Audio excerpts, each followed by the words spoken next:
হাজির হয়েছি। দুটি বিষয় কিন্তু তরিকাপন্থী বা আহলে বায়াতকে যারা ভালোবাসেন, পাক পাঞ্জাতনকে যারা ভালোবাসেন, বিশেষ করে তাদের জন্য কিন্তু খুবই ইম্পর্টেন্ট। অবশ্যই থাম্বনেল দেখে বুঝতে পেরেছেন। তবে আমি চলে আসি মূল আলোচনায়। এক দরদি আমার কাছে কমেন্টের মাধ্যমে জানতে চেয়েছেন দুটি বিষয়। তার মধ্যে প্রথম বিষয়টি হচ্ছে 14 তরিকা নবী করেন, 4 তরিকা প্রকাশ এবং 10 তরিকা গোপন। তার সেই 10টি তরিকার নামগুলো কি কি। এবং দ্বিতীয় একটি প্রশ্ন করেছেন হযরত মুহাম্মদ সাল্লাল্লাহু আলাইহি ওয়াসাল্লাম, আমাদের প্রিয় নবী, 14টি বিবি, এই 14টি বিবির নামগুলো কি কি। তা আমি আজকে দুটি বিষয় নিয়ে আপনাদের সামনে আলোচনা করব। অবশ্যই ভিডিওটি কেউ না টেনে শুনতে থাকুন এবং প্রত্যেকটা মানুষেরই কিন্তু এই বিষয়গুলো জানা দরকার।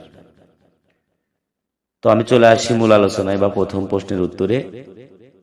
14 তরিক নবী করেন, 4 তরিক প্রকাশ এবং 10টি তরিক গোপন। দরদি যেখান থেকে প্রশ্ন করেছে, এটা সাধকের একটা গানের বাণী বা গানের কথা। তা আসলে সাধক সাধনার বলে সাধনা করে কখন কোন স্তরে